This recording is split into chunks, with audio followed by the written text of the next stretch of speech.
Have you ever felt overly responsible for your clients' emotions and found yourself getting hooked into their money drama? If that's ever happened to you, then you know how uncomfortable it can feel. The good news is there is a key secret to showing up powerfully for your coaching clients so that you can deliver exceptional coaching, get the results your clients want, and without you getting hooked into their drama in the process. I'm Kendall. Tune in this week to discover 3 keys to avoiding being the one who overtakes responsibility for your clients. And this is how you avoid burnout and feeling emotionally depleted from coaching.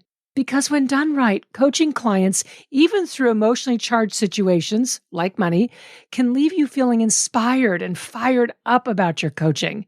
I'm also going to demonstrate a simple coaching question sequence for you that you are welcome to use with your next client. It's all here for you in this episode of the Money Coach School podcast. Let's dive in. Welcome to the Money Coach School podcast. To really excel at coaching women, you have to be skilled, confident, and even fearless at money coaching. If you're passionate about women holding genuine money power and love supporting women entrepreneurs, then this is the show for you. Now here's your host, money feminist Kendall Summerhawk. Hello, beautiful coaches. I am so glad that you are here with me today. I have a great episode for you. I actually hope that they're all great episodes. And I want to switch gears a bit with this episode. One of the main motivations for me in creating this podcast for you is to, yes, give you training and tools and coaching and insights on shifting your relationship with money. But the podcast is also here to support you in being the very best coach and to keep evolving your coaching skills to that next higher level. I think this is so important, and it's something that is often under-discussed in the coaching space. The fact is that to really excel in your coaching business, you need to be incredible at the skill of coaching. Excellence and mastery are part of my top values as a human being, and so naturally, geeking out on coaching skills, it really fires me up. I decided early in my coaching business, way before I was making 7 figures, to be incredible at the art of coaching. And it worked. Knowing that I could deliver exceptional coaching, it gave me that edge. It gave me that confidence that attracted clients over and over into my one-on-one and then into all of the different coaching groups that I've run over the years. And now being absolutely one of the best coaches is what captures attention for students to enroll in our certification trainings because we attract women who, like me, care deeply about delivering exceptionally great coaching. And because I'm all about encouraging and supporting you to coach women entrepreneurs, I especially believe in the value of you being highly skilled and confident in coaching your clients on money. Because money, it's going to come up for your clients, whether it's coming up as it directly relates to their business or as it relates to their personal life. And if you're coaching women entrepreneurs, there is no way that you can sidestep coaching on money. And even if you're coaching other types of people and listening to this podcast, you're still not going to sidestep coaching on money. Money is such a huge part of everyone's life, their relationships, their decision-making, their self-concept. Money is a thread that runs through every aspect of your life and your coaching business, and it runs through the life and businesses of your clients. So today I want to open up the conversation as to how you coach on money without taking on responsibility for your client. Now, why am I bringing up this topic? Because I often hear from our coach certification students that many of you slip into feeling overly responsible for your client and the situation that they may be finding themselves in. And listen, I get that entirely. I used to do that too because I'm someone who can easily feel responsible for everything and everyone. And I think that comes just with the territory of being highly empathetic and highly empathic. And maybe it's also because I'm the firstborn, right? And I definitely think it comes from a deeply held desire to help people, to be of service, to help make a pathway easier for someone to walk down. But whatever the reason is, I had to learn how to be there for my clients and to show up powerfully as a coach and to really care without becoming responsible for their journey. Now, in my coach certification trainings, I have a concept called passionate detachment that I refer to all of the time. It's the ability to care deeply, that's the passionate part, and yet to not become involved or hooked into a client's story. That's the detachment part, passionate detachment. So the skill of passionate detachment is how you can coach one-on-one and in groups, and you can lead trainings, and you can do all the things that you want in your business without getting burned out, because you're not taking on the cares and the woes and the situations for someone. You're there to coach. You're there to listen. You're there to ask questions that create a new perspective. You're there to support a client in seeing new options for themselves. You're not doing it for them. You're coaching with them. So today, I want to show you how to do that using a very common situation that often comes up for clients, and that is when they find themselves in the circumstance of saying to you, I need to make more money. This is such a great situation because if you're not intentional and mindful, you can easily get hooked or triggered by your client's story and start taking on all of the responsibility for solving that situation for them, which I'm here to tell you, you can't do. So let's explore what you can do instead so that you can stay strong on your coaching, you show up powerfully as a coach, and as a result, your client solves for their current situation in a new and powerful way. So let's say your client comes to a coaching session sounding a little panicky about money. Okay, maybe more than just a little panicky. And you can hear by the words that they're using that they're feeling scarcity because they're saying things like, I need to make money, or I'm not making enough money. You may even sense a note of desperation in their voices, and their whole vibe has that, oh my God, quality to it. So what can you do to stay grounded and centered in your coaching strengths? What can you do to not get hooked or even triggered by their situation? And how do you want to coach your clients so they step back into their power and solve for this from a clear, empowered way? Well, I'm going to give you 3 keys. So key number 1, do not get hooked into their story. You are not a character in their story. You are outside of their story. Your goal for your client is to coach her back into her place of power and into a resourceful state. Your goal for yourself is to hold her as powerful with fierce love and with an unwavering belief in her abilities and options. And by her, I mean your client. So what does this do for you? It keeps you from getting hooked into feeling responsible for her financial situation or feeling obligated to solve it for her. So what you're not doing is saying things like, oh, that's terrible, or yikes, or oh my gosh. Like, you're not having those kinds of reactions. That's not coaching. You're also not going to invalidate what she's experiencing in this moment because nobody wants to feel invalidated.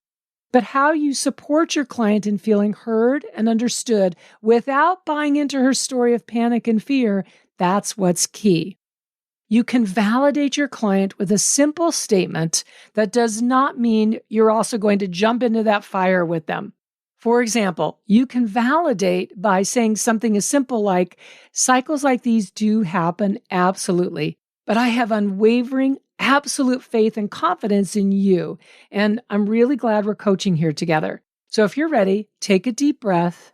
I want you to exhale, let it all the way out, and we're going to roll up our shirt sleeves here. We're going to start coaching to solve this for you, okay? That's it. This is letting her know you're here as her coach. You believe in her. You are her champion, and it lets her know you have her back. But it does not put you on the hook for having any specific solutions. All right, number 2, get the facts.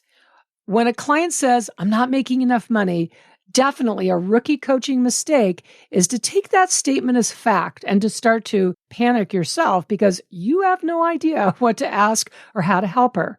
But here's the deal. Saying I'm not making enough money is actually not even a statement. It's more like a cover-up for an emotion. That's how I look at it. And I'm here to tell you, I've coached thousands and thousands and thousands of women on money. And I can tell you every time there are facts underneath that statement that once you know them are the key to opening the door to a new perspective, new decisions, and new ideas that your client hasn't yet tapped into.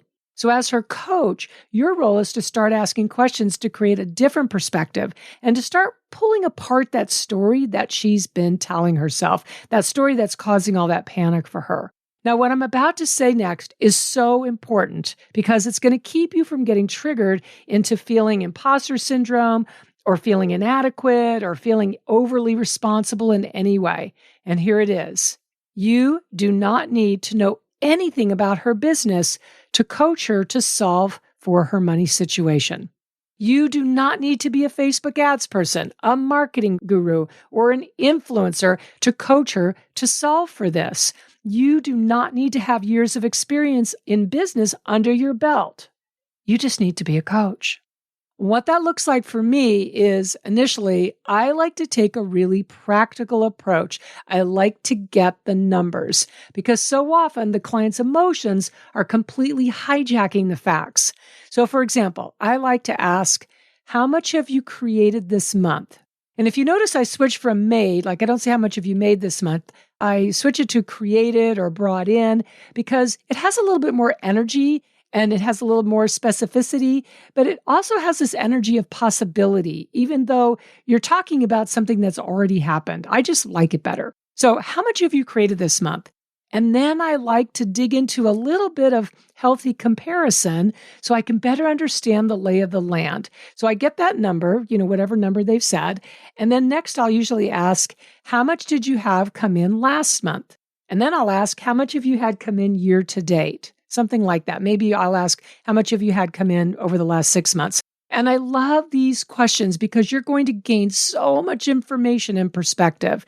So for example, maybe your client says she's brought in $8,000 this month and that she brought in $12,000 last month and year to date, she's brought in $93,000.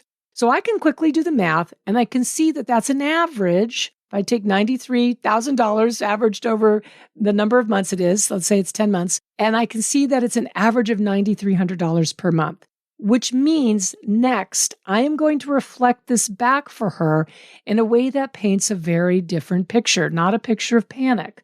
So for example, I'm going to say, so you're averaging $9,300 per month, and this month is a little less than that by about 14%. So tell me, where is this feeling of scarcity coming from? So I want to remind you, my beautiful listener, that your initial goal for your client is to coach her back into her place of power and into a resourceful state. And giving her this perspective is one simple, quick way of doing that. I know you love even more examples, so I want to model this for you with a client who is routinely making more money. So for example, a client who is making $50,000 a month for the first time, she's going to feel incredible, right? That's a huge, huge accomplishment. But a client routinely making $50,000 months can be in a place of lack or scarcity because they're not, quote unquote, making more. So how can you reflect this back for her that paints a different picture in a way that supports her in finding her way back into her place of power and resourcefulness? So for example, you can say, so you're consistently making $50,000 a month, which puts you like in the top 10% of all entrepreneurs. So tell me, where is this feeling of scarcity coming from? And this is what I love so much about money coaching. It's never about the numbers. It's never about the numbers. All right. So number 3, trust your coaching. Trusting your coaching means that you can release trying to be the one responsible for coming up with any or all solutions. That's just not your role as a coach, even as a money coach, even as a business coach. Your role is to hold that vision for your client that there is a solution that is going to be perfect for her. You don't know what it is yet. You don't need to know what it is yet. That's totally okay. You're trusting your coaching that the solution will unfold through your coaching. And it doesn't take a lot of time or effort on your part to have that happen for your client. So picking back up on the thread of this example, once you have her numbers and you've reframed a little bit for her, there are so many more coaching questions that you can ask. You can ask, when you think about this month, compared to higher earning months over the past year, what's changed? What you're listening for are external circumstances versus being internally powerful. So if you're hearing external circumstances being blamed, that tells you that your client is not feeling in control. It tells you that she's giving away her power. So for example, you can then respond with something like this. You can say, I get that those things happened, and I also know that you are strong, you are capable, and you also sound like you're ready to make a new empowered choice for yourself. And I'm guessing you want to do that starting right now. And then you just pause and you see how that lands. You can also ask to look at when she had higher earning months and ask, what was working then? Is that still being done in your business today? And what you're listening for there are where things maybe were falling through the cracks or having started falling through the cracks or stopped being done. Examples of other questions that you can ask are, what options are there?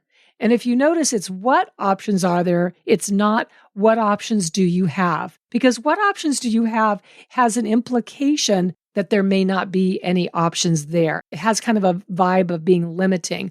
What options are there is much more open-ended, and it's going to send her brain into searching for options.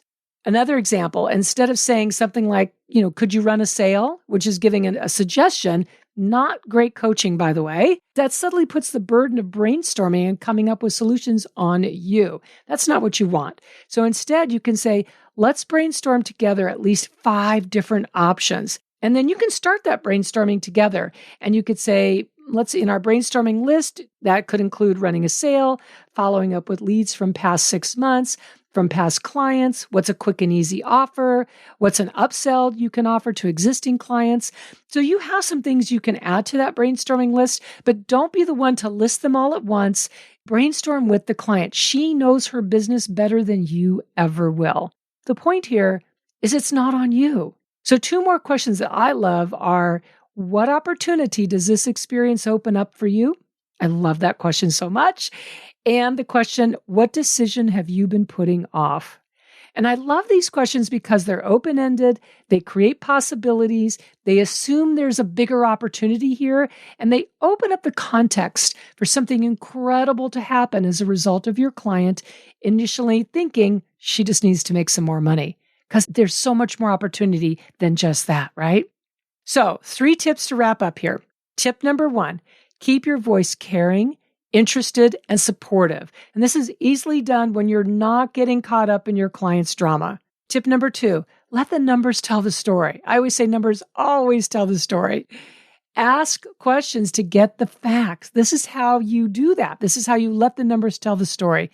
And then you as the coach can use those numbers to offer a different perspective and to put this particular situation into perspective for your client. And you don't have to be a money expert. You don't have to be a financial guru. You don't have to be an expert in her field. It's not important, not necessary, absolutely not needed. And that brings me to tip number 3. Coach to uncover opportunities and options because they are there. And you as the coach are the one who is highly skilled and masterful at uncovering them simply by coaching. For me, this is the real beauty and gift of coaching women entrepreneurs. I absolutely love it. You don't have to be a business expert. You don't have to be a money expert or some kind of financial guru. You just have to be incredible at the art of coaching, and specifically incredible at the art of coaching in the context of money, in the context of business. Really, it's about coaching the whole woman. Now, if you want me to teach you how to coach like this, be sure to check out my Money Breakthrough Business Coach Certified Coach Training. You can check that out at certifiedcoach.training. I'll also put the link in the show notes because coaching women entrepreneurs, it is absolutely hands down the number 1 best niche on the planet if you care about women, women's empowerment, and if you want to make money as a coach. All right, I hope you enjoyed this episode. I loved bringing some coaching skills training for you, and watch for more, or I should say listen, since we're on a podcast, listen for more. I have lots more coming for you. Thank you for listening. I am excited to connect with you again next week in our next episode. Thank you so much for tuning into this week's episode of the Money Coach School podcast. If you enjoyed this podcast, make sure you follow so you never miss an episode. Also, I would so love and appreciate if you would leave a 5-star review. Your review supports women just like you in discovering all of the juicy tips and insights I'm sharing here on how to coach women on money. And if you want to learn how to excel at coaching women on money, definitely go to kendallsummerhawk.com and check out the wealth of money coach trainings that we have for you. Thanks so much for being part of this money coaching movement and for tuning into the show every week.